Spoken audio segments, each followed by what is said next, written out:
Quoi de mieux en ces temps troubles que de faire un bond dans le passé, en 1967 plus exactement, l'année qui a vu naître la sortie des albums tels que Sgt Pepper des Fab Four, le Are You Experience de Hendrix, le Self-Titled des Doors, le Velvet Underground with Nico du Velvet, l'été de l'amour, le festival de Monterey, toute une époque. C'est à Los Angeles que Don Van Vliet, alias Captain Beefheart, réunit son Magic Band pour enregistrer un premier album qui repousse les limites de la musique pop, qui démolit à grands coups d'accords distordus toutes les bases du blues, pour les restructurer et les mélanger avec un son boogie noyé dans les râles du chanteur leader. Accompagné du guitariste Ry Cooder, alors âgé de 19 ans, l'album propose 12 titres qui détonnent à l'époque de sa sortie et qui jettera une première pierre dans la création de l'univers sonore du jeune Frank Zappa. Ici, rien ne correspond aux standards de l'époque. Beefheart ne propose pas une musique simplement psychédélique pop, il entraîne l'auditeur dans un tourbillon de décibels qui vous laissera sur le carreau. En cela, elle préfigure la déferlante punk du milieu des années 70. L'album démarre en trombe avec Sure Enough and Yes I Do, quelques accords blues de Cooder en intro, et c'est parti pour une bonne claque boogie jamais entendue auparavant. La musique du groupe ne tient que sur un fil. Chaque note y a sa place.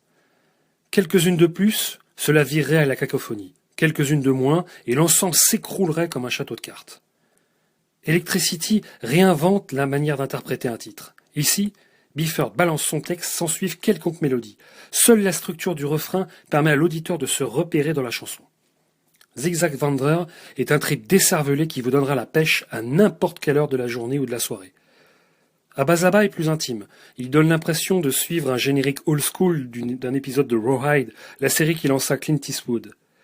Plastic Factory est un blues désarticulé, d'une agressivité contenue et entraînante. La force de Beefheart est de se renouveler à chaque titre et de décliner son style sur toutes sortes d'harmonies ou de genres. La country, le jazz, la pop et le blues évidemment. On sent que le bonhomme est un féru du genre.